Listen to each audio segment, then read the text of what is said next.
ನಮಸ್ಕಾರ 9am big breaking ಗೆ ಸ್ವಾಗತ. ನಾನು ನವಿತಾ ಜೈನ್. ದೇಶ ಸೇವೆಯನ್ನೇ ಕಾಯಕವಾಗಿಸಿಕೊಂಡ ಮಹಾನ್ ವ್ಯಕ್ತಿ. ವಿಶ್ವದೆಲ್ಲೆಡೆಯಿಂದ ನಮೋಗೆ ಹುಟ್ಟು ಹಬ್ಬದ ಶುಭಾಶಯ. ಚೀತಾಗಳಷ್ಟೇ ಅಲ್ಲ, ಎಂದೇ ದೇಶಕ್ಕೆ ಲಾಜಿಸ್ಟಿಕ್ಸ್ ಪಾಲಿಸಿ. ಮೋದಿ ಜನ್ಮದಿನ.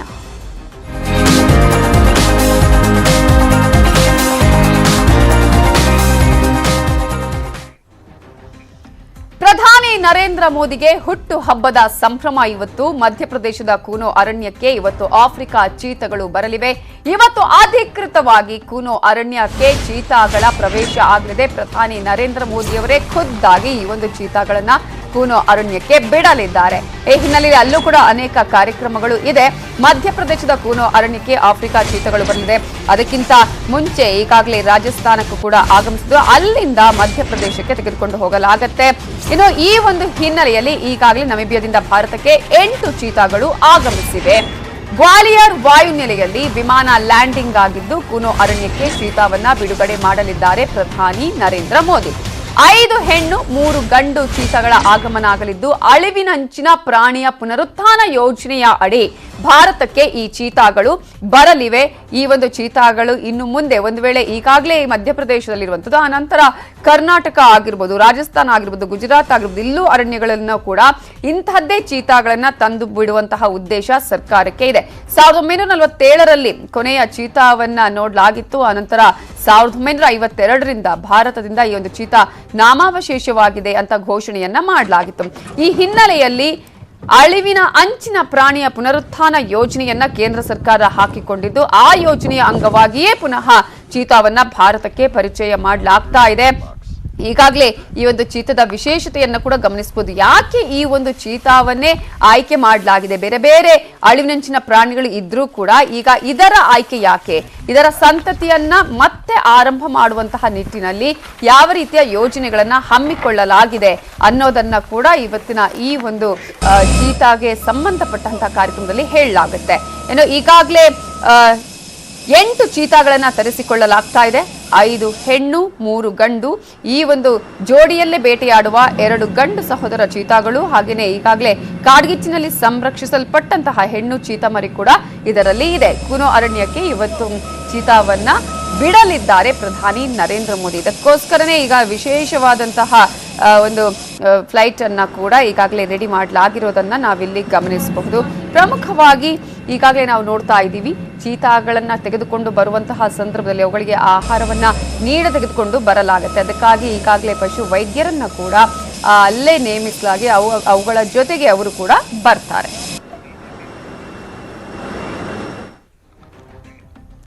ಪ್ರಧಾನಿ ಮೋದಿಗೆ 72ನೇ ಹುಟ್ಟುಹಬ್ಬದ ಶುಭಾಶಯವನ್ನ ಎಲ್ಲಾ ಕಡೆಯಿಂದಲೂ ಕೋರಲಾಗ್ತಾ ಇದೆ. ದೇಶದ ಎಲ್ಲಾ ಕಡೆ ಪ್ರಧಾನಿ ಮೋದಿ ಅಭಿಮಾನಿಗಳ ಸಂಭ್ರಮ ಸಡಗರ ಮೇರೆ ಮೀರಿದೆ. ಹಬ್ಬದ ರೀತಿಯಲ್ಲಿ ಬಿಜೆಪಿ ಮತ್ತು ಮೋದಿ ಅಭಿಮಾನಿಗಳು ಕಾರ್ಯಕ್ರಮವನ್ನು ಮಾಡಲಿದ್ದಾರೆ. ಅದರಲ್ಲಿ ನಾವು ಗಮನಿಸಬೇಕು, ಯಾವುದೇ ರೀತಿಯಾದಂತಹ ಕೇಕ್ ಕಟ್ಟಿಂಗ್ ಆಗಿರಬಹುದು, ದೊಡ್ಡ ಮಟ್ಟದಂತಹ ಸಂಭ್ರಮ ಇಲ್ಲ. ಆದರೆ ಅದರ ಬದಲಾಗಿ ಒಂದು ಮಹತ್ವವನ್ನು ಸಾರುವಂತಹ, ಸಂದೇಶವನ್ನು ಸಾರುವಂತಹ, ಜನ ಸೇವೆಗಾಗಿಯೇ ಈ ದಿನವನ್ನ ಮುಡಿಪಾಗಿಡುವಂತಹ ನಿಟ್ಟಿನಲ್ಲಿ ಇವತ್ತಿನಿಂದ ದೇಶದಾದ್ಯಂತ 15 ದಿನ ವಿವಿಧ ಸೇವಾ ಕಾರ್ಯಕ್ರಮಗಳನ್ನು ಹಮ್ಮಿಕೊಳ್ಳಲಾಗಿದೆ. ಇಂದಿನಿಂದ ಗಾಂಧಿ ಜಯಂತಿಯವರೆಗೂ ಮೋದಿ ಹೆಸರಲ್ಲಿ ವಿವಿಧ ಕಾರ್ಯಕ್ರಮಗಳು ನಡೆಯಲಿದೆ. ಇದಕ್ಕಾಗಿ ಬಿಜೆಪಿ ಕೂಡ ಎಲ್ಲಾ ರೀತಿಯ ತಯಾರಿಯನ್ನ ಮಾಡಿಕೊಂಡಿದೆ. ಆಲ್ರೆಡಿ ಕಾರ್ಯಕ್ರಮಗಳನ್ನ ಆಯೋಜನೆ ಮಾಡಿದೆ.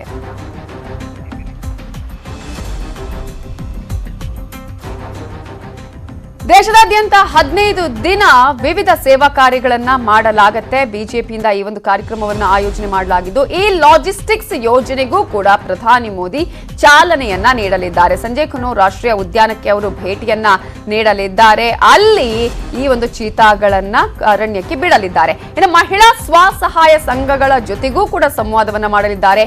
ವಿದ್ಯಾರ್ಥಿಗಳ ಜೊತೆಗೆ, ಐಐಟಿ ವಿದ್ಯಾರ್ಥಿಗಳ ಜೊತೆಗೆ ಪ್ರಧಾನಿ ಮೋದಿ ಸಂವಾದವನ್ನ ನಡೆಸಲಿದ್ದಾರೆ.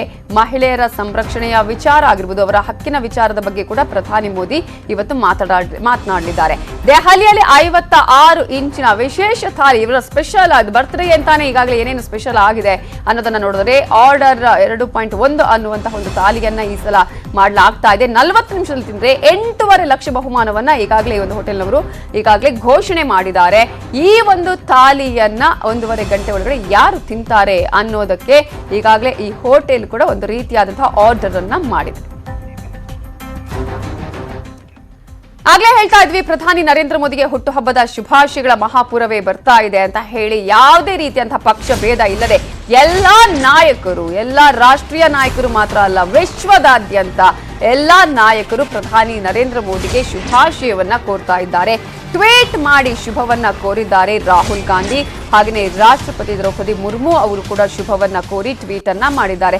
ಜನ್ಮದಿನ ಅಂತ ಹೇಳಿದ್ರೆ ಅದರಲ್ಲಿ ಯಾವುದೇ ರೀತಿಯಾದಂತಹ ಒಂದು ಕೋಪ ಆಗಿರ್ಬೋದು ಅಥವಾ ಈ ರೀತಿಯಾದಂತಹ ದ್ವೇಷಗಳು ಕಾಣೋದಿಲ್ಲ. ಪ್ರತಿಯೊಬ್ಬರು ಕೂಡ ವಿಶ್ ಮಾಡೇ ಮಾಡ್ತಾರೆ. ಪ್ರಧಾನಿ ನರೇಂದ್ರ ಮೋದಿ ಅವರ ಜನ್ಮದಿನದಂದು ಹೃತ್ಪೂರ್ವಕ ಅಭಿನಂದನೆಗಳು ಮತ್ತು ಶುಭಾಶಯಗಳು. ನೀವು ಹೋಲಿಸಲಾಗದ ಕಠಿಣ ಪರಿಶ್ರಮ, ಸಮರ್ಪಣೆ ಮತ್ತು ಸೃಜನಶೀಲತೆಯಿಂದ ನಡೆಸ್ತಾ ಇರುವ ರಾಷ್ಟ್ರ ನಿರ್ಮಾಣ ಅಭಿಯಾನವು ನಿಮ್ಮ ನಾಯಕತ್ವದಲ್ಲಿ ಮುಂದುವರಿಯಲಿ ಅಂತ ನಾನು ಬಯಸ್ತೇನೆ. ದೇವರು ನಿಮಗೆ ಉತ್ತಮ ಆರೋಗ್ಯ ಮತ್ತು ದೀರ್ಘ ಆಯುಷ್ಯವನ್ನ ನೀಡಲಿ ಅಂತ ನಾನು ಬಯಸ್ತೇನೆ ಅಂತ ಹೇಳಿ ರಾಷ್ಟ್ರಪತಿ ಟ್ವೀಟ್ ಅನ್ನ ಮಾಡಿದ್ದಾರೆ. ಇನ್ನು ಅದೇ ರೀತಿಯಾಗಿ ರಷ್ಯಾ ಅಧ್ಯಕ್ಷ ವ್ಲಾದಿಮಿರ್ ಪುಟಿನ್ ಕೂಡ ಟ್ವೀಟ್ ಮಾಡಿದ್ದಾರೆ, ಶುಭವನ್ನ ಹಾರೈಸಿದ್ದಾರೆ. ಇನ್ನು ಕರ್ನಾಟಕವನ್ನ ನಾವು ನೋಡೋದಾದ್ರೆ ಸಿಎಂ ಬಸವರಾಜ ಬೊಮ್ಮಾಯಿ ಕೂಡ ಟ್ವೀಟ್ ಅನ್ನ ಮಾಡಿದ್ದಾರೆ. ಧೀಮಂತ ನಾಯಕ, ದೇಶದ ಹೆಮ್ಮೆಯ ಪ್ರಧಾನಿ ಶ್ರೀ ಮೋದಿಯವರಿಗೆ ನಾಡಿನ ಜನತೆಯ ಪರವಾಗಿ ಜನ್ಮದಿನದ ಶುಭಾಶಯಗಳು. ಆಯುಷ್ಯ ಆರೋಗ್ಯ ಪ್ರಾಪ್ತಿಯಾಗಲಿ ಅಂತ ಪ್ರಾರ್ಥಿಸ್ತೇನೆ ಅಂತ ಬೊಮ್ಮಾಯಿ ಟ್ವೀಟ್ ಅನ್ನ ಮಾಡಿದ್ದಾರೆ. ಈಗಾಗಲೇ ನೀವು ಸ್ಕ್ರೀನ್ ಅಲ್ಲಿ ನೋಡ್ತಾ ಇದ್ದೀರಾ, ರಾಷ್ಟ್ರಪತಿ ದ್ರೌಪದಿ ಮುರ್ಮು ಅವರು ಕೂಡ ಪ್ರಧಾನಿ ನರೇಂದ್ರ ಮೋದಿಗೆ ಶುಭವನ್ನ ಕೋರಿದ್ದಾರೆ. ಹಾಗೆಯೇ ರಾಹುಲ್ ಗಾಂಧಿ ಅವರು ಟ್ವೀಟ್ ಮಾಡಿ ಶುಭವನ್ನ ಕೋರಿದ್ದಾರೆ. ಕರ್ನಾಟಕದ ಬಗ್ಗೆ ನಾವು ಆಗ್ಲೇ ಹೇಳ್ತಾ ಇದ್ವಿ, ಸಿಎಂ ಕೂಡ ಟ್ವೀಟ್ ಅನ್ನ ಮಾಡಿ ಶುಭವನ್ನ ಕೋರಿದ್ದಾರೆ. ಅದೇ ರೀತಿಯಾಗಿ ಮಾಜಿ ಸಿಎಂ BS ಯಡಿಯೂರಪ್ಪ ಟ್ವೀಟ್ ಮಾಡಿ ಶುಭವನ್ನ ಕೋರಿದ್ದಾರೆ. ಪ್ರತಿಯೊಬ್ಬರು ಕೂಡ ಪ್ರಧಾನಿ ನರೇಂದ್ರ ಮೋದಿ ಅವರ ಈ ಒಂದು ಹುಟ್ಟುಹಬ್ಬದಲ್ಲಿ ಶುಭವನ್ನ ಕೋರಿ ಈಗಾಗಲೇ ವಿಶ್ ಅನ್ನ ಮಾಡಿರೋದನ್ನ ನೋಡಬಹುದು.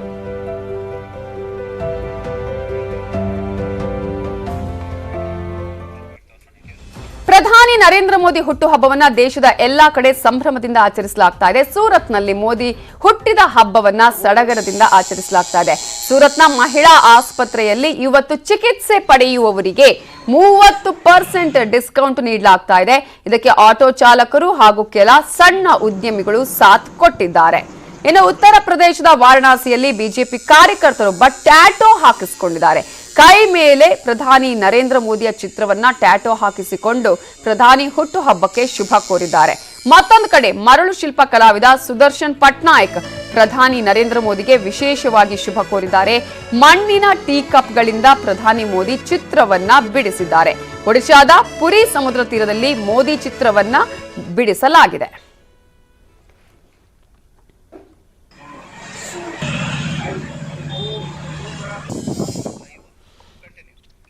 ಇವೆಲ್ಲದರ ಬಗ್ಗೆ ಇನ್ನಷ್ಟು ಡೀಟೇಲ್ಸ್ ಕೊಡೋದಕ್ಕೆ ಡೆಪ್ಯೂಟಿ ನ್ಯೂಸ್ ಎಡಿಟರ್ ಆಗಿರುವ ರಾಘವೇಂದ್ರ ಗುಡಿ ನೇರ ಸಂಪರ್ಕದಲ್ಲಿ ಜಾಯ್ನ್ ಆಗಿದ್ದಾರೆ. ರಾಘವೇಂದ್ರ ಗುಡಿ, ಒಂದ್ ಕಡೆ ಪ್ರಧಾನಿ ನರೇಂದ್ರ ಮೋದಿ ಅವರ ಬರ್ತ್ಡೇನ ಬಹಳ ವಿಶೇಷವಾಗಿ ಆಚರಣೆ ಮಾಡಲಾಗ್ತಾ ಇರೋದು, ಅಂದ್ರೆ ಯಾವುದೇ ರೀತಿಯಾದಂತಹ ವಿಜೃಂಭಣೆ ಇಲ್ಲ, ಆದ್ರೆ ದೇಶಕ್ಕಾಗಿ, ಸೇವೆಗಾಗಿ, ಏಕತೆಯನ್ನ ಸಾರುವಂತಹ ಪ್ರಯತ್ನಗಳನ್ನ, ಬಹಳ ಇಂಪಾರ್ಟೆಂಟ್ ಸಂದೇಶವನ್ನ ಕೊಡುವಂತಹ ಪ್ರಯತ್ನ ಅಂತ ಹೇಳ್ತಾ ಆಗ್ತಾ ಇದೆ. ಯಾವ ರೀತಿಯಾಗಿ ಇಡೀ ವಿಶ್ವದಾದ್ಯಂತ ಈ ಒಂದು ಸಂದೇಶವನ್ನ ಕೊಡುವಂತಹ ಪ್ರಯತ್ನ ನಡೀತಾ ಇದೆ?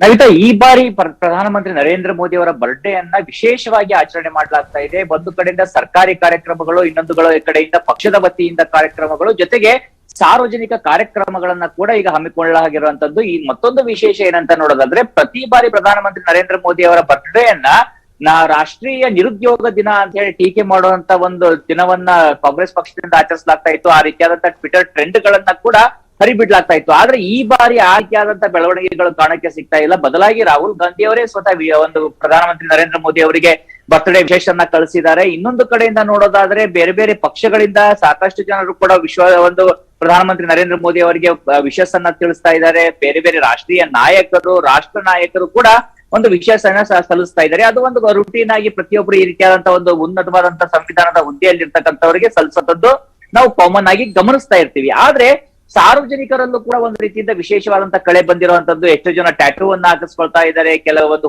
ಹೋಟೆಲ್ಗಳಲ್ಲಿ 56 ವಿಭಿನ್ನ ಬಗೆಯ ಡಿಶಸ್ ಗಳನ್ನ ಮಾಡಿ ಸ್ಪರ್ಧೆಗಳನ್ನ ಏರ್ಪಾಡು ಮಾಡ್ತಾ ಇದ್ದಾರೆ. ನಾವು ಈಗ ದೆಹಲಿಯ ಉದಾಹರಣೆಯನ್ನ ಕೊಡ್ತಾ ಇದ್ವಿ. 56 ವಿವಿಧ ರೀತಿಯಾಗಿರ್ತಕ್ಕಂತ ತಿನಿಸುಗಳನ್ನ ಮಾಡಿದ್ದಾರೆ. ಅದನ್ನ 40 ನಿಮಿಷದ ಅವಧಿಯಲ್ಲಿ ಸೇವಿಸುವಂತದ್ದು ಚಾಲೆಂಜ್ ಅನ್ನ ಕೂಡ ಇಟ್ಟಿದ್ದಾರೆ. 56ನ್ನ ಯಾಕೆ ಅವ್ರು ಮಾಡಿದ್ದಾರೆ ಅಂತ ನೋಡೋದಾದ್ರೆ, ಪ್ರಧಾನಮಂತ್ರಿ ನರೇಂದ್ರ ಮೋದಿ ಅವರು ಒಂದು ಬಾರಿ ಭಾಷಣವನ್ನ ಮಾಡೋಕೆ ಹೇಳ್ತಾ ಇದ್ರು, ಕಠಿಣವಾದಂತ ನಿರ್ಧಾರವನ್ನ ತೆಗೆದುಕೊಳ್ಬೇಕಾದ್ರೆ ವ್ಯಕ್ತಿಗಳಿಗೆ 56 ಇಂಚಿನ ಎದೆ ಇರಬೇಕು ಅಂತ. ಹೀಗಾಗಿ ಆ ರೀತಿಯಾಗಿರ್ತಕ್ಕಂಥ 56 ಡಿಶಸ್ ಗಳನ್ನ ಅಲ್ಲಿ ಬಳಸಲಾಗ್ತಾ ಇದೆ. ಇನ್ನು ಸೂರತ್ನ ಆಸ್ಪತ್ರೆಗಳಲ್ಲಿ ಇರ್ಬೋದು ಅಥವಾ ಕರ್ನಾಟಕದಲ್ಲಿ ಹಲವು ಕಡೆಯಲ್ಲಿ ನೋಡ್ತಾ ಇದ್ದಾಗ ರಕ್ತದಾನ ಶಿಬಿರಗಳನ್ನ ಮಾಡ್ಲಾಗ್ತಾ ಇದೆ, ಕೆಲವೊಂದು ಕಡೆ ಡಿಸ್ಕೌಂಟ್ ಗಳನ್ನ ಕೊಡ್ಲಾಗ್ತಾ ಇದೆ, ಕಲಾವಿದರು ಒಂದಿಷ್ಟು ಚಿತ್ರಗಳನ್ನ ಬಿಡಿಸ್ತಾ ಇದ್ದಾರೆ, ಒಂದು ಶಿಲ್ಪಕಲೆಗಳನ್ನ ಮಾಡ್ತಾ ಇದ್ದಾರೆ. ಹೀಗಾಗಿ ವಿಭಿನ್ನವಾಗಿ ಒಂದು ಬರ್ತ್ಡೇ ಅನ್ನ ಆಚರಿಸಲಾಗ್ತಾ ಇದೆ. ಇವೆಲ್ಲರ ಮೇಲೆ ಒಂದು ಅಂದ್ರೆ ಚೆರಿ ಆನ್ ದಿ ಐಸ್ ಅಂತಾರಲ್ಲ, ಆ ರೀತಿಯಾಗಿ ನೋಡೋದಾದ್ರೆ ಈ ಚೀತಾಗಳು 8 ಚೀತಾಗಳು ಆ ಒಂದು ಆಫ್ರಿಕಾದ ನಮೀಬಿಯಾದಿಂದ ಬಂದಿರುವಂತದ್ದು ಕೂಡ ಇವತ್ತಿನ ಒಂದು ವಿಶೇಷ ಆಗಿರುವಂತದ್ದು. ನಮಿತಾ, ಈಗ ಚೀತಾ ಬಗ್ಗೆ ಹೇಳ್ತಾ ಇದ್ರಿ ರಾಘವೇಂದ್ರ ಗುಡಿ. ಈಗ ಒಂದ್ ಕಡೆ ಈಗಾಗಲೇ ಈ ಚೀತಾಗಳನ್ನ ಯಾಕೆ ಆಯ್ಕೆ ಮಾಡ್ಕೊಳ್ಳಲಾಗಿದೆ ಅನ್ನುವಂಥದ್ದು ನೋಡಿ, ಚೀತಾಗಳನ್ನ ಪ್ರಮುಖವಾಗಿ ನಮ್ಮ ದೇಶದಲ್ಲೂ ಕೂಡ ಸಾಕಷ್ಟು ಚಿರತೆಗಳಿದಾವೆ. ಚಿರತೆ ಮತ್ತೆ ಚೀತಾವನ್ನ ನಮೀಬಿಯಾದಂತ ಒಂದು ದೇಶದಿಂದ ಅದು ಸುಮಾರು 52ರಿಂದ 55 ಕೋಟಿ ರೂಪಾಯಿ ವೆಚ್ಚದಲ್ಲಿ ಒಂದು ಅಷ್ಟು ದೊಡ್ಡ ಯೋಜನೆಯಲ್ಲಿ ಯಾಕೆ ತರಲಾಗ್ತಾ ಇದೆ ಅಂತ ಸಹಜವಾದಂತ ಒಂದು ಪ್ರಶ್ನೆ ಎಲ್ಲರಲ್ಲೂ ಬಂದೇ ಬರುತ್ತೆ ನಮಿತಾ. ಏನಂದ್ರೆ ಭಾರತದ ಚಿರತೆಗಳಿಗೂ ಆಫ್ರಿಕಾದ ಈ ಒಂದು ಚೀತಾಗಳಿಗೂ ಸಾಕಷ್ಟು ವ್ಯತ್ಯಾಸಗಳಿವೆ. ಇದು ಆಫ್ರಿಕಾದ ಚೀತಾಗಳಂದ್ರೆ ಇತ್ತೀಚೆಗೆ ಆಫ್ರಿಕಾದಲ್ಲಿ ಅಂದ್ರೆ ಬಂದಿರುವಂತದ್ದಲ್ಲ, ಅದು ಭಾರತದಲ್ಲಿ ಇರವೇ ಇಲ್ಲ ಅಂತಲ್ಲ. ಭಾರತದಲ್ಲಿ ಅದು 1952ರಲ್ಲಿ ಸಂಪೂರ್ಣವಾಗಿ ಅಳವಿಗೆ ಉಂಟಾದಂತ ಒಂದು ಪ್ರಭೇದ ಆಗಿತ್ತು. ಆದ್ರೆ ಈಗ ಅದನ್ನ ತರಿಸಿರೋ ಕಾರಣ ಏನಂದ್ರೆ ಪ್ರಮುಖವಾಗಿ ಅದು ಬೇಟೆ ಆಡೋದ್ರಲ್ಲಿ ಸೀಮಾ, ಜೊತೆಗೆ ಈ ಸಸ್ಯಾಹಾರಿ ಹಾರ್ಬಿವರ್ಸ್ ಪ್ರಾಣಿಗಳಿರ್ತಾವಲ್ಲ, ಅಂದ್ರೆ ಕಾಡಿನಲ್ಲಿ ಇರ್ತಕ್ಕಂಥ ಬೆಳಿತಿರುವಂತ ಸಸ್ಯವನ್ನ ತಿನ್ನುವಂಥದ್ದು ಅಥವಾ ಕಾಡಿನ ಒಂದು ಹಸಿರು ಏನಿರುತ್ತೆ ಅದನ್ನ ಹೆಚ್ಚಾಗಿ ಸೇವಿಸುವಂತ ಪ್ರಾಣಿಗಳನ್ನ ಬೇಟೆ ಆಡುತ್ತೆ. ಅದು ಅತ್ಯಂತ ವೇಗವಾಗಿ ಬೇಟೆ ಆಡುವಂತದ್ದು. ಹೀಗಾಗಿ ಆ ಮೂಲಕವಾಗಿ ಕಾಡಿನ ಸಮತೋಲನವನ್ನ ಇದು ಕಾಪಾಡುತ್ತೆ, ಕಾಡಿನಲ್ಲಿ ಹಸಿರುವನ್ನ ಕಾಪಾಡೋದ್ರಲ್ಲಿ ಪ್ರಮುಖವಾದಂತ ಪಾತ್ರವನ್ನ ವಹಿಸುತ್ತೆ. ಅದೇ ಕಾರಣದಿಂದಾಗಿ ಚೀತಾಗಳನ್ನ ಕರೆತರಲಾಗಿದೆ. ಇದು ಅತ್ಯಂತ ವೇಗದ ಪ್ರಾಣಿ ಕೂಡ ಆಗಿರೋದ್ರಿಂದಾಗಿ ಸಾಕಷ್ಟು ಇದರಿಂದ ಲಾಭಾಂಶಗಳಿದಾವೆ Namitha. Okay, thank you Raghavendra Gudi ಡೀಟೇಲ್ಸ್ಗೆ. ಭಾರತದ ಮೋಸ್ಟ್ ವಾಂಟೆಡ್ ಉಗ್ರನಿಗೆ ಚೀನಾ ಬೆಂಬಲವನ್ನ ನೀಡಿದ್ಯಾ? ಸಾಜಿದ್ ಮೀರ್ನ ಜಾಗತಿಕ ಉಗ್ರ ಅಂತ ಹೇಳಿ ಘೋಷಿಸೋದಕ್ಕೆ ಚೀನಾ ಇಲ್ಲಿ ಅಡ್ಡಗಾಲನ್ನ ಹಾಕಿದ್ದು, ಭಾರತ ಬೆಂಬಲಿತ ಅಮೆರಿಕ ಪ್ರಸ್ತಾವನೆಗೆ ಈಗ ಚೀನಾ ಅಡ್ಡಗಾಲನ್ನ ಹಾಕಿದೆ. ಮೋಸ್ಟ್ ವಾಂಟೆಡ್ ಉಗ್ರನಿಗೆ ಚೀನಾ ಬೆಂಬಲವನ್ನ ನೀಡಿರುವಂತಹ ವಿಚಾರ ಈಗ ಗೊತ್ತಾಗ್ತಾ ಇದೆ. ಯಾಕಂದ್ರೆ ಚೀನಾ ಇಲ್ಲಿ ಅಡ್ಡಗಾಲನ್ನ ಹಾಕ್ತಾ ಇದೆ. ಭಾರತದ ಮೋಸ್ಟ್ ವಾಂಟೆಡ್ ಉಗ್ರ ಲಷ್ಕರ್ ಎ ತೈಬಾದ ಸಾಜಿದ್ ಮೀರ್ 2008ರ ಮುಂಬೈ ದಾಳಿಯ ಪ್ರಮುಖ ರುವಾರಿ ಈತ. ವಿಶ್ವಸಂಸ್ಥೆಯಲ್ಲಿ ಅಮೆರಿಕ ಸಲ್ಲಿಸಿರುವ ಪ್ರಸ್ತಾವನೆಗೆ ಈಗ ಚೀನಾ ಅಡ್ಡಗಾಲನ್ನ ಹಾಕಿದೆ. ಭಾರತ ಬೆಂಬಲಿತ ಅಮೆರಿಕ ಪ್ರಸ್ತಾವನೆಗೆ ಚೀನಾ ಅಡ್ಡಗಾಲನ್ನ ಹಾಕಿದ್ದು, ಸಾಜಿದ್ ಮೀರ್ನ ಆಸ್ತಿಯನ್ನ ಜಪ್ತಿ ಮಾಡಬೇಕು, ಪ್ರಯಾಣಕ್ಕೆ ನಿಷೇಧ ಹೇರಬೇಕು ಅನ್ನುವಂತಹ ಪ್ರಸ್ತಾವನೆಗೆ ಚೀನಾ ಅಡ್ಡಗಾಲನ್ನ ಹಾಕಿದೆ. 26/11 ಮುಂಬೈ ದಾಳಿಯ ಉಗ್ರನಿಗೆ ಹಾಗಾದ್ರೆ ಚೀನಾ ಬೆಂಬಲಿಸ್ತಾ ಇದೆಯಾ? ಜೂನ್ ನಲ್ಲಿ ಮೀರ್ಗೆ 15 ವರ್ಷ ಜೈಲು ಶಿಕ್ಷೆಯನ್ನ ವಿಧಿಸಿದೆ ಪಾಕಿಸ್ತಾನ ಕೋರ್ಟ್. ಆದ್ರೆ ಇದೀಗ ಆ ಒಂದು ಉಗ್ರನಿಗೆನೆ ಈಗ ಚೀನಾ ಒಂದು ರೀತಿಯಲ್ಲಿ ಆತನಿಗೆ ಶಿಕ್ಷೆಗೆ ಸಂಬಂಧಪಟ್ಟಂತೆ ಈಗ ಅಡ್ಡಗಾಲನ್ನ ಹಾಕ್ತಾ ಇದೆ. ಪ್ರಮುಖವಾಗಿ ನಾವು ನೋಡ್ತಾ ಇದ್ವಿ, ಚೀನಾ ವಿಚಾರ ಬಂದಂತ ಸಂದರ್ಭದಲ್ಲಿ ಪದೇ ಪದೇ ಕೂಡ ಖ್ಯಾತಿ ಆಗ್ತಾ ಇರುವಂತದ್ದು, ಭಾರತಕ್ಕೆ ಎಷ್ಟೇ ನೆರೆಯ ರಾಷ್ಟ್ರ ಆಗಿದ್ರು ಕೂಡ ಸಪೋರ್ಟ್ ಮಾಡ್ತಾನೆ ಇಲ್ಲ, ಪಾಕಿಸ್ತಾನಕ್ಕೆ ಸಪೋರ್ಟ್ ಮಾಡ್ತಾ ಇರೋದನ್ನ ನಾವು ನೋಡ್ತಾ ಇದ್ವಿ. ಅದೇ ರೀತಿಯಾಗಿ ಈಗ ಮತ್ತೆ ಚೀನಾ ಅಡ್ಡಗಾಲನ್ನ ಹಾಕಿದೆ. ವಿಶ್ವಸಂಸ್ಥೆಯಲ್ಲಿ ಸಲ್ಲಿಸಿರುವ ಪ್ರಸ್ತಾವನೆಗೆ ಚೀನಾ ಅಡ್ಡಗಾಲನ್ನ ಹಾಕಿದ್ದು, ಈ ಒಂದು ಹಿನ್ನೆಲೆಯಲ್ಲಿ ಸಾಜಿದ್ ಮೀರ್ನ ಜಾಗತಿಕ ಉಗ್ರ ಅಂತ ಘೋಷಿಸೋದಕ್ಕೆ ಇಲ್ಲಿ ಚೀನಾ ಅಡ್ಡಗಾಲನ್ನ ಹಾಕಿರೋದನ್ನ ನಾವು ನೋಡ್ತೀವಿ. ಕಳೆದ ತಿಂಗಳು ಉಗ್ರ ಅಬ್ದುಲ್ ರಫ್ ಅಜರ್ ಪ್ರಸ್ತಾವನೆಗೂ ಕೂಡ ಇದೇ ರೀತಿಯಾಗಿ ಚೀನಾ ಅಡ್ಡಗಾಲನ್ನ ಹಾಕಿತ್ತು. ಜೂನ್ ನಲ್ಲಿ ಮತ್ತೋರ್ವ ಉಗ್ರ ಮಕ್ಕಿ ಪರ ಚೀನಾ ನಡೆಯನ್ನ ಇಟ್ಟಿದ್ದನ್ನ ಗಮನಿಸಬಹುದು. ಇನ್ನುಳಿದ ಪ್ರಮುಖ ಸುದ್ದಿ ನೋಡೋಣ ಬ್ರೇಕ್ ಆದ್ಮೇಲೆ.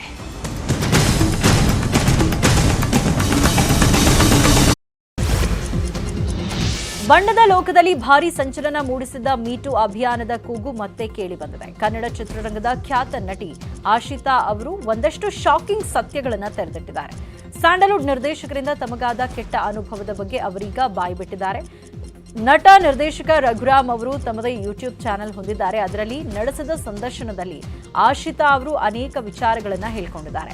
ಅನೇಕ ವರ್ಷಗಳಿಂದ ಅವರು ಚಿತ್ರರಂಗದಿಂದ ದೂರ ಉಳಿದಿದ್ದಾರೆ, ಅದಕ್ಕೆ ಮೀಟೂ ಕಾರಣ ಅಂತ ಹೇಳಿದ್ದಾರೆ. ಇಷ್ಟೆಲ್ಲ ಹೇಳಿರುವ ಅವರು ಯಾವುದೇ ನಿರ್ದಿಷ್ಟ ವ್ಯಕ್ತಿಯ ಹೆಸರನ್ನ ಬಾಯ್ಬಿಟ್ಟಿಲ್ಲ. ಏನು ನಟಿ ಆಶಿತಾ ಆಕಾಶ್, ತವರಿನ ಸಿರಿ, ಬಾಬಾರೋ ರಸಿಕಾ, ರೋಡ್ ರೋಮಿಯೋ ಮುಂತಾದ ಸಿನಿಮಾಗಳಲ್ಲಿ ನಟಿಸಿ ಫೇಮಸ್ ಆಗಿದ್ರು. ಏನಂದ್ರೆ ಸಿನಿಮಾ ಸ್ವಲ್ಪ ಕಮರ್ಷಿಯಲ್ ಆಗಕ್ ಶುರು ಆಯ್ತು ಆ ಟೈಮಲ್ಲಿ 2005-6 ಅಲ್ಲಿ. ಸೊ ಹೊರಗಿಂದ ಪ್ರೊಡ್ಯೂಸರ್ಸ್ ಜಾಸ್ತಿ ಬರಕ್, ಈ ರಿಯಲ್ ಎಸ್ಟೇಟ್ ಸೈಡ್ ಇಂದ ಬೇರೆ ಬೇರೆ ಜನ ಬರಕ್ ಶುರು ಆದ್ರು. ಆ ಟೈಮಲ್ಲಿ ಬೇರೆ ತರ ಡಿಮಾಂಡ್ಸ್ ಶುರು ಆಯ್ತು. ನನಗೆ ಯೂಶಲಿ ಏನಾಗುತ್ತೆ, ಜನರಿಗೆ ಬಿಗಿನಿಂಗ್ ಆಫ್ ದ ಕರಿಯರ್ ಅಲ್ಲಿ ಪ್ರಾಬ್ಲಮ್ ಆಗುತ್ತೆ. ನನಗೆ ಬಿಗಿನಿಂಗ್ ಆಫ್ ದ ಕರಿಯರ್ ಅಲ್ಲಿ ಎಲ್ಲ ಸ್ಮೂತ್ ಆಗಿ ನಡೀತಾ ಇತ್ತು. Trust me, today also if they give me good opportunity I am ready to do it. But only thing is ಈ ಚಾಲೆಂಜಸ್ ನಾನು ಫೇಸ್ ಮಾಡೋಕ್ಕಾಗಲಿಲ್ಲ. ಕೆಪಿಸಿಸಿ ಅಧ್ಯಕ್ಷ ಡಿಕೆ ಶಿವಕುಮಾರ್ಗೆ ಇಡಿ ಮತ್ತೆ ಸಮನ್ಸ್ ಜಾರಿ ಮಾಡಿದೆ. ಈ ಕುರಿತು ಮಾತನಾಡಿರೋ ಡಿಕೆಶಿ, ನಾನು ಯಾವುದಕ್ಕೂ ಹೆದರೋದಿಲ್ಲ, ನನ್ನ ಮೇಲೆ ಇಡಿ ನೋಟಿಸ್ ಕೊಡ್ತಾ ಇದೆ, ಕೊಡ್ಲಿ, ನಾನು ಇದಕ್ಕೆಲ್ಲ ಹೆದರಲ್ಲ ಅಂತ ಹೇಳಿದ್ದಾರೆ. ಇನ್ನು ರಾಮನಗರದಲ್ಲಿ ಮಾತಾಡಿರೋ ಡಿಕೆ ಸುರೇಶ್, ಡಿಕೆ ಶಿವಕುಮಾರ್ ಮೇಲೆ ಆಗಾಗ ಇಂತಹ ಪ್ರಯತ್ನಗಳು ನಡೀತಾ ಇರುತ್ತೆ, ಇದು ಇಡಿ ನೋಟಿಸ್ ಅಲ್ಲ, ಇದು ಬಿಜೆಪಿ ಪಕ್ಷದ ನೋಟಿಸ್ ಅಷ್ಟೇ ಅಂತ ಗುಡುಗಿದ್ರು. ಇಡಿಯವರು ಒಂದು ಕೇಸ್ ರಿಜಿಸ್ಟರ್ ಮಾಡ್ಕೊಂಡಿದ್ದೀವಿ ಅಂತೇಳಿ ಒಂದು ಸಮನ್ಸ್ನ ಇಶ್ಯೂ ಮಾಡಿದ್ದಾರೆ. ಸೋಮವಾರ ಇದೆ.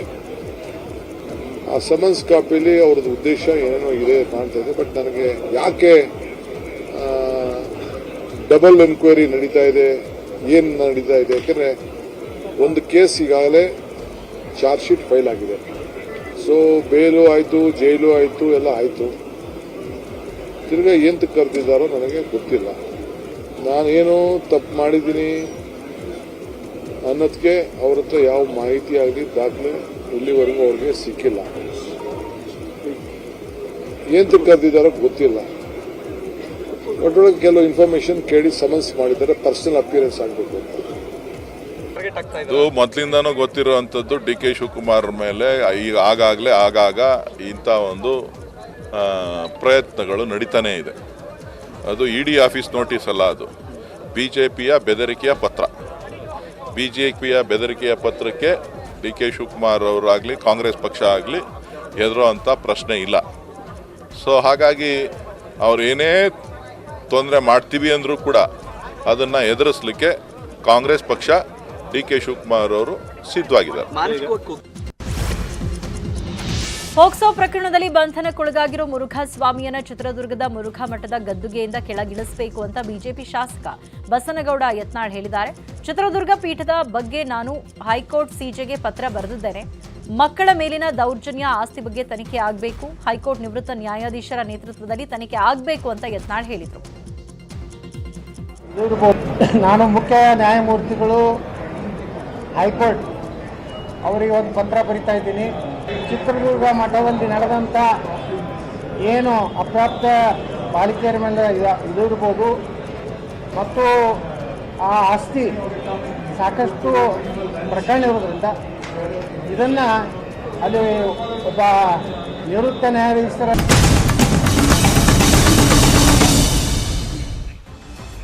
Welcome back. ಚುನಾವಣೆಗೆ ಕೌಂಟ್ ಡೌನ್, ಕೈಯೊಳಗಿನ ಬೇಗುದಿ ಬ್ಲಾಸ್ಟ್. ಡಿಕೆಶಿ ಒಂದೊಂದು ಮಾತಲ್ಲೂ ಅವರೇ ಟಾರ್ಗೆಟ್. ತೋಡೋ ಆಗುತ್ತಾ ಜೋಡು. ಸಂದೇಶದಲ್ಲಿ ಸಮರ ಬೇಕೆ, ಡಿಕೆ ಹೇಳಿಕೆ ಯಾಕೆ?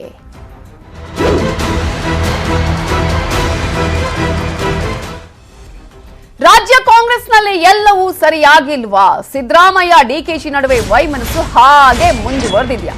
ಭಾರತ್ ಜೋಡೋ ಸಭೆಯಿಂದ ಸಿದ್ದರಾಮಯ್ಯ ಈಗಾಗಲೇ ಅಂತರವನ್ನ ಕಾಯ್ದುಕೊಂಡಿದ್ದಾರೆ. ಈ ಹಿನ್ನೆಲೆಯಲ್ಲಿ ಡಿಕೆಶಿ ಅವರು ನಿನ್ನೆ ಹೇಳಿದಂತಹ ಒಂದೊಂದು ಮಾತು ಕೂಡ ಸಂದೇಶವನ್ನ ನೀಡಿದೆ. ಇದರ ಜೊತೆಗೆ ಈಗಾಗಲೇ ಇವರಿಬ್ಬರ ನಡುವಿನ ಅಂತರ ಕಡಿಮೆಯಾಗಿಲ್ಲ, ವೈಮನಸ್ಸು ಮುಗಿದಿಲ್ಲ ಅನ್ನೋದು ಇದರಿಂದನೇ ಗೊತ್ತಾಗುತ್ತೆ. ಭಾರತ್ ಜೋಡೋ ಸಭೆಯಲ್ಲಿ ಗುಡುಗಿದ್ದಾರೆ ಡಿಕೆ ಶಿವಕುಮಾರ್. ಯಾರು ಏನ್ ಮಾಡ್ತಿದ್ದಾರೋ ಗೊತ್ತು, ಎಲ್ಲವನ್ನ ಗಮನಿಸಲಾಗ್ತಿದೆ. ಅಸಹಕಾರ ವಿಚಾರವನ್ನ ಪ್ರಸ್ತಾಪಿಸಿ ಗುಡುಗಿದ್ದಾರೆ ಡಿಕೆ ಶಿವಕುಮಾರ್. ಇದೇ ವಿಚಾರಕ್ಕೆ ಸಂಬಂಧಪಟ್ಟ ಹಾಗೆ ನಿನ್ನೆ ಅನೇಕ ವಿಚಾರಗಳನ್ನ ಹೇಳಿದ್ದಾರೆ. Telling you, all the office bearers will be watched not by me with the ACCT. ಯಾಕಂದ್ರೆ ನಾನು ನಿಮ್ಗೆ ಪಟ್ಟಿ ಕೊಡ್ತೀನಿ, ಯಾರು ಹೋಗಿದ್ರು ಯಾರು ಹೋಗಿಲ್ಲ ಏನು ಎತ್ತ ಅಂತ ಹೇಳಿ ನಾನು ಕೊಟ್ಟಿದ್ದೀನಿ. ನಾನು ಕೆಲವು ಹೆಸರುಗಳೆಲ್ಲ ಹೇಳಿದ್ರೆ ನನಗೆ ಮರ್ಯಾದೆ ಇರುತ್ತೆ. ಕೆಲವು ಹೆಸರುಗಳು ಪಾದಯಾತ್ರೆಗೆ ಬಂದವರು, I don't want to disclose all those names. ಕೆಲವರು ಸಹಕಾರ ಕೊಡ್ತಾ ಇದ್ದಾರೆ, ಕೆಲವರು ಸಹಕಾರ ಕೊಡ್ತಾ ಇಲ್ಲ. ಈಗ ಎಸಿಸಿ ಸೆಕ್ರೆಟರಿ ಅವರು, ಜನರಲ್ ಸೆಕ್ರೆಟರಿ ಹೇಳಿದ್ದಾರೆ, those who doesn't perform, those who are not interested, those who doesn't go to the districts and conduct meetings, I will have a review after Bharat Jodo ಅಂತ ಹೇಳಿ ನಮ್ಮನ್ನೆಲ್ಲ ಕೂರಿಸ್ಕೊಂಡು office bearers ಕೊಟ್ಕೊಂಡು ಈಗಾಗಲೇ ಹೇಳಿದ್ದಾರೆ. ಭಾರತ್ ಜೋಡೋ ವಿಚಾರ ಏನಿದೆ, ನಮ್ಮ ಒಂದು ವರ, ನಮಗೊಂದು ಅವಕಾಶ. ನಾವು ನೀವೆಲ್ಲ ಕೂಡ there is no compromise on this. ನಿಮಗೆ ಏನು ಟಾರ್ಗೆಟ್ ಅನ್ನ ಶಾಸಕಾಂಗ ಪಕ್ಷದ ಸಭೆಯಲ್ಲಿ ಕೊಟ್ಟಿದೆ, ಎಲ್ಲ MLCಗಳು ಒಂದೊಂದು ದಿನದ ಜವಾಬ್ದಾರಿ ನಿಮ್ಗೆ ವಹಿಸ್ತಾ ಇದ್ದೀವಿ. MLAಗಳಿಗೆ 2 ದಿನದ ಜವಾಬ್ದಾರಿ ವಹಿಸ್ತಾ ಇದ್ದೀವಿ. ಅದಲ್ಲದೆ ಕೆಲವು MLAಗಳಿಗೆ ಕೆಲವು ರೆಸ್ಪಾನ್ಸಿಬಿಲಿಟಿ ಫಿಕ್ಸ್ ಮಾಡ್ತಾ ಇದ್ದೀವಿ. ಅದೇ ಸಂದರ್ಭದಲ್ಲಿ ಸಿದ್ದರಾಮೋತ್ಸವಕ್ಕೂ ಟಾಂಗ್ ಕೊಟ್ಟಿದ್ದಾರೆ ಡಿಕೆಶಿ. ಸಿದ್ದು ಹಾಗೂ ಟೀಮ್ಗೆ ಜನ ಬಂದ್ರು ಪಾಪ 6 ಕಿಲೋಮೀಟರ್ 10 ಕಿಲೋಮೀಟರ್ ಮುಂದೆ ಆ ಹಗ್ಗಿತ್ತಲ್ಲ ಅವತ್ತಿನ ದಿನದಲ್ಲಿ ನಡೆದಂತಹ ಹಗ್ಗ, ಅದು ಯಾವುದು ಕೂಡ ಉಪಯೋಗಕ್ಕೆ ಬಂದಿಲ್ಲ ಅಂತ ಗೊತ್ತಾಗತ್ತೆ ಇದರಲ್ಲಿ. ಯಾಕಂದ್ರೆ ಆ ಅಂತರ ಇನ್ನು ಕೂಡ ಜಾಸ್ತಿ ಆಗ್ತಾ ಇದೆ ಅಂತ ಹೇಳಿ. ಖಂಡಿತವಾಗಿ ಏನಂತ ಹೇಳಿದ್ರೆ ಆ ರೀತಿಯಾಗಿ ಏನೋ ಒಂದು ಮಾತನಾಡ್ಕೊಂಡಿದ್ರು ಇಬ್ರು ನಾಯಕರು ಕೂಡ. ಯಾವುದೇ ವೈಮನಸ್ಸಿಲ್ಲ, ಯಾವುದೇ ಭಿನ್ನಾಭಿಪ್ರಾಯ ಇಲ್ಲ ಎಂಬಂತ ಒಂದು ಸಂದೇಶವನ್ನ ಕೊಡೋದಕ್ಕೆ ಪ್ರಯತ್ನ ಪಟ್ಟಿದ್ರು. ಆದ್ರೆ ಅದಾಗಿಲ್ಲ ಅಂತ ಹೇಳ್ಬೋದು. ಯಾಕಂದ್ರೆ ನಡೆದಿರುವಂತಹ CLP ಮೀಟಿಂಗ್ ಇರ್ಬೋದು, ಅದಾದ ಬಳಿಕ ನಿನ್ನೆ ನಡೆದಿರುವಂತಹ ಏನು ಒಂದು KPCC ಅಧ್ಯಕ್ಷರ ಚುನಾವಣಾ ಪ್ರಕ್ರಿಯೆ ಇರ್ಬೋದು, ಅಥವಾ ಭಾರತ್ ಜೋಡೋ ಯಾತ್ರೆಗೆ ಸಂಬಂಧಿಸಿದಂತೆ ಮೀಟಿಂಗ್ ಏನ್ ನಡೀತು, ಅಲ್ಲಿ DK ಶಿವಕುಮಾರ್ ಅವರು ಹೇಳಿರುವಂತಹ ಮಾತುಗಳನ್ನು ನೋಡ್ತಾ ಇದ್ರೆ ಬಹುತೇಕವಾಗಿ ಇಬ್ಬರು ನಾಯಕರಲ್ಲೂ ಕೂಡ ವೈಮನಸ್ಸು ಏನಿತ್ತು ಅದು ಮತ್ತಷ್ಟು ಹೆಚ್ಚಾಗಿದೆ ಅಂತ ಹೇಳ್ಬೋದು. Navitha, okay, thank you Anil Basu ಡೀಟೇಲ್ಸ್ಗೆ. ಭಾರತ ಜೋಡೋ ಹುರುಪಲ್ಲಿ ಅಬ್ಬರಿಸ್ತಾ ಇರುವ KPCC ಅಧ್ಯಕ್ಷ DK ಶಿವಕುಮಾರ್ಗೆ ಮತ್ತೆ ಇಡಿ ಕಂಟಕ ಎದುರಾಗಿದೆ. DKಶಿ ಸಚಿವರಾಗಿದ್ದ ವೇಳೆ ಅವರ ಕುಟುಂಬ ಸದಸ್ಯರು ಆದಾಯಕ್ಕೂ ಮೀರಿ 75 ಕೋಟಿ ಆಸ್ತಿ ಗಳಿಕೆ ಮಾಡಿದ್ದಾರೆ ಅಂತ ಆರೋಪ ಮಾಡಲಾಗಿತ್ತು. ಸಿಬಿಐ 2020ರಲ್ಲಿ ಈ ಬಗ್ಗೆ ಪ್ರಕರಣ ದಾಖಲಿಸಿ ತನಿಖೆ ಮಾಡಿತ್ತು. ಈ ಸಂಬಂಧ ಜಾರಿ ನಿರ್ದೇಶನಾಲಯ ಕೂಡ ಸಮನ್ಸ್ ಅನ್ನು ಕೊಟ್ಟಿದ್ದು, ಇದೇ ಸೆಪ್ಟೆಂಬರ್ 19ಕ್ಕೆ ದೆಹಲಿಗೆ ವಿಚಾರಣೆಗೆ ಹಾಜರಾಗೋದಕ್ಕೆ ಸೂಚನೆಯನ್ನ ಕೊಟ್ಟಿದೆ. ಇನ್ನು 2017ರಲ್ಲಿ ದೆಹಲಿಯ ಫ್ಲಾಟ್ ಅಲ್ಲಿ IT ಅಧಿಕಾರಿಗಳು ದಾಳಿ ಮಾಡಿರುವಂತಹ ಸಂದರ್ಭದಲ್ಲಿ ಅಪಾರ ಹಣ ಸಿಕ್ಕ ಪ್ರಕರಣಕ್ಕೆ ಸಂಬಂಧಪಟ್ಟ ಹಾಗೆ DK ವಿರುದ್ಧ ಚಾರ್ಜ್ ಶೀಟ್ ಕೂಡ ಆಗಿದೆ. ಈ ಕೇಸ್ನಲ್ಲಿ DKಶಿ ತಿಹಾರ್ ಜೈಲಿಗೂ ಹೋಗಿ ಬಂದಿದ್ದಾರೆ. ಈ ನಡುವೆ 2020ರ ಕೇಸ್ನಲ್ಲಿ ಈಗ ಮತ್ತೆ ಸಮನ್ಸ್ ಜಾರಿಯಾಗಿದೆ.